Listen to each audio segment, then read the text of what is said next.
now that Andrew gave 6 keys of normal occlusion. The key 1 was for class 1 molar relationship, where we have the mesiobuccal cusp of the maxillary permanent first molar lying in the buccal groove of the mandibular first molar. Key 2 was the correct mesiodistal crown angulation, where we have the gingival part of the long axis of the crown should be distal to the occlusal part of the crown. Third key was the correct crown inclination, that is the labiolingual crown inclination, where in the posterior region the gingival portion of the crown were more pronounced buccally than the occlusal portion, whereas in the anterior region the gingival part of the crown are more lingually placed as compared to the incisal portion. Key 4 is no rotations, key 5 is no spacings, and key 6 is flat to slight curve of spleen. Now remember students, you cannot interchange the key. You cannot write key 4 as key 3 and key 3 as key 2. The 6 keys of normal occlusion has to go in the same sequence. Sometimes a Viva question is also asked on Andrew's 7th key of normal occlusion. Now remember, Andrew's 7th key of normal occlusion, if you're asked, is Bolton analysis, which we are going to be covering later when we are doing our model analysis. So we come to classification of malocclusion. Now we should know what exactly do we mean by malocclusion.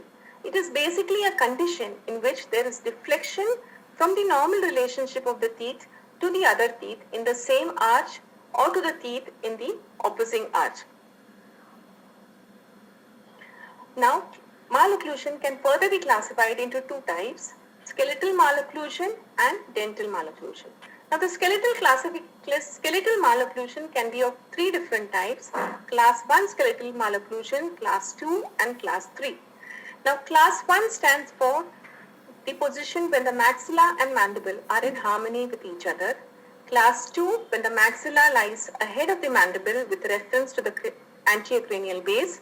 In other words, the maxilla is prognathic, or it appears to be prognathic. Of course, we will have a lot of differential diagnosis of class 2 skeletal malocclusion. You may have the maxilla prognathic, mandible retrognathic, or you may have the maxilla normal and the mandible which is retrognathic, or it can be a combination of all the 3. Now class 3, where the maxilla lies posterior to the mandible with reference to the anterior cranial base.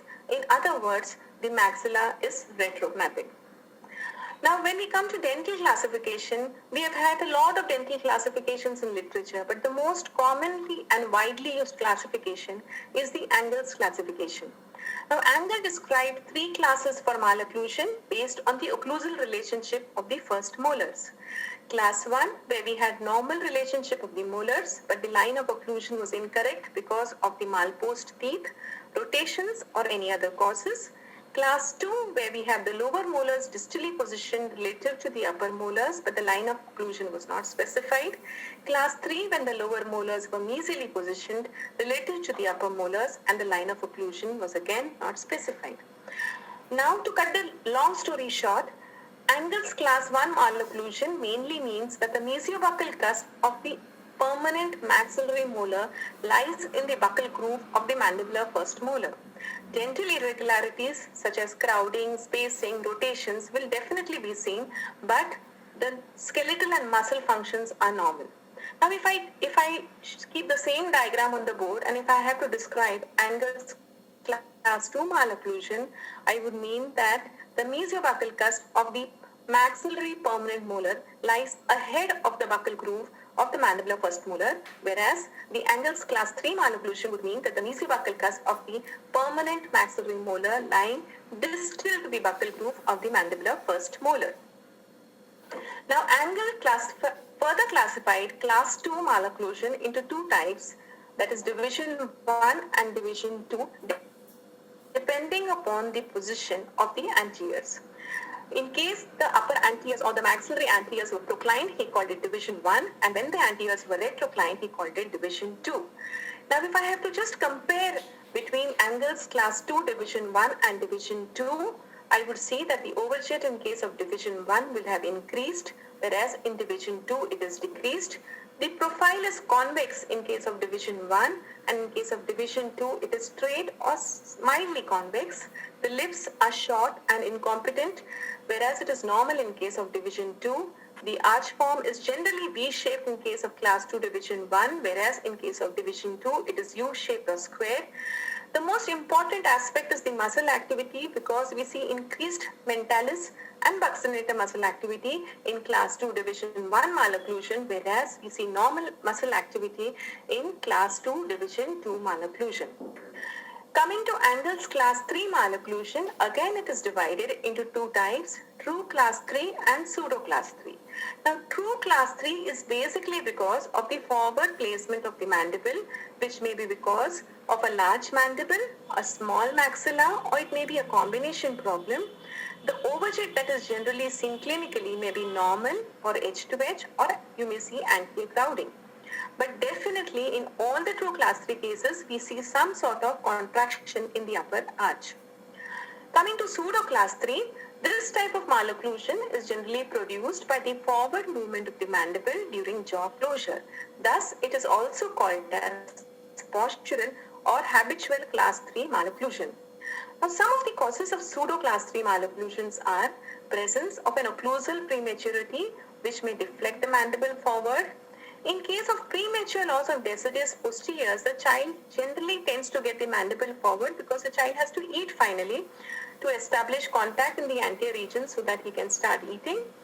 Sometimes a child with an enlarged adenoid also tends to move the mandible forward because he is trying to attempt to prevent the tongue from contacting the adenoids. Now again, as a screenshot, if I want to compare the true class 3 with pseudo class 3, in case of true class 3, the profile is concave, whereas in pseudo class 3, it is straight to concave. The etiology is generally hereditary in case of true class 3, whereas it is habitual in case of pseudo class 3. The retrusion of mandible is not possible any further in true class 3, whereas it is possible in pseudo class 3. The treatment option in true class 3 is generally orthopedic if the child has come to you earlier, or it is surgical in case the growth period is over. In case of pseudo class 3, only elimination of prematurities and replacement of the lost posterior teeth may bring about some amount of correction.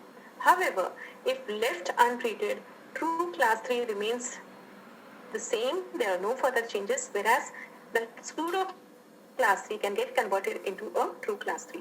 So to summarize, we have Angel's classification of baby, which is divided into class 1, class 2 and class 3. Class 2 is further divided into division 1 and division 2, and one thing you should know is the subdivision. Now subdivision cases are those cases where you have class 1 malocclusion on one side and class 2 malocclusion on the other side. Now class 3 malocclusion was further divided into pseudo class 3 and true class 3, again with a subdivision where you have a class 1 malocclusion on one side and class 3 malocclusion on the other side. Now the most important question sometimes that is asked in the exam is the validity of Angel's classification. I generally try to tell my students that whenever you are asked a question on validity of Angel's classification, you need to mention both the merits as well as demerits of Angel's classification. Now the merits of Angel's classification is, it is easy and the most practical method. It does not require any instrumentation. It is widely used for teaching purpose. It is very easy to communicate, hence it's most commonly used between teachers and students. Hence, most of our orthodontic literature that you will see most of the literature gives the dental classification as Angel's classification. Yes, there are a lot of demerits of Angel's classification. Skeletal malocclusion not considered. Individual tooth malocclusion is not considered. Only sagittal discrepancy is considered. Etiology of the malocclusion was not considered. It is not applicable in deciduous dentition. Severity of malocclusion was not considered. And muscle malfunction and growth of the bones were also not considered. Hence, there are a lot of demerits, but because it is very easy and the most practical method, it is still used even today. Because Angel's class 2 and Angel's class 1 and class 3 malocclusion was very difficult to understand because it only gave us the relationship in the posterior region. Anterior region was not very clearly known. Hence, Martin Dewey further classified or divided the Angel's class 1 malocclusion into 5 types and Angel's class 3 malocclusion into 3 types. Now, Angel's class 1 he divided into type 1 where you see a crowded maxillary anterior region, type 2 when you see proclined maxillary incisors, type 3 when an anterior crossbite is present, type 4 when a posterior crossbite is present, and type 5 when you have mesial movement of the molars. Dewey also divided the angles class 3 into 3 different types. Type 1 where we have well-lined teeth and dental arch, but anteriorly you would see edge-to-edge relationship. Type 2 where you would see crowded mandibular incisors. What I mean to say here is that the crowding in the mandibular incisors have come because you have a stable maxilla which has not allowed the mandible to move forward, and hence it has resulted in crowding in the mandibular incisors. Type 3 where you have crowded maxillary incisors, underdeveloped mandible, and an anterior crossbite is generally seen. The next modification of Angles classification was introduced by Lisher, who gave different terminologies to describe describe Angles classification. He gave the terms neutro-occlusion, which would stand for Angles class 1, disto-occlusion for class 2, and mesio-occlusion for class 3. In addition, he gave other terms like bucco-occlusion, where the teeth was buccally placed, linguo-occlusion, when the teeth was lingually placed. If the tooth had not erupted, he called it infra-occlusion. If it had erupted more than the line of occlusion, he called it supra-occlusion. Mesioversion, distoversion, transversion, when the teeth has changed its position, that means the canine has erupted in place of premolar and vice versa. Axioversion, when there is a change in the axial inclination of the teeth, and torsioversion, when the tooth has rotated over the long axis.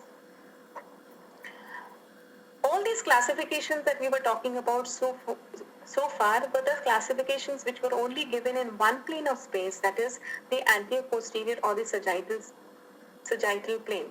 Now Simon was the one who first gave the classification in three-dimensional plane, and he used 3 planes to identify the plane to explain the classification in these 3 planes. The first plane that he used was the Frankfurt horizontal plane, which passes from the upper margin of the external auditory meatus to the infraorbital margin. Now this plane basically describes the vertical position of the dental arch. It's the first diagram on your left.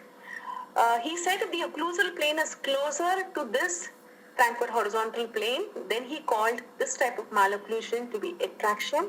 And if the occlusal plane was away from this Frankfurt horizontal plane, then he called it abstraction. The second plane that he took was the orbital plane to explain the anterior-posterior or the sagittal relationship of the teeth. Now he said that the orbital plane is a plane which is perpendicular to the Frankfurt horizontal plane, dropped from the infraorbital margin of the bony orbit. In addition to that, he also gave us another term called the Simon's law of canine. Now the Simon's law of canine is the plane. He says that this plane should pass through the distal margin of the maxillary canine. The diagram at the bottom shows you the orbital plane.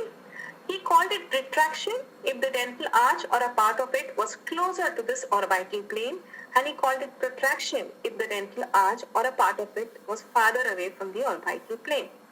The third plane that he took was the mid-sagittal plane, which was used to describe the transverse relationship of the arches.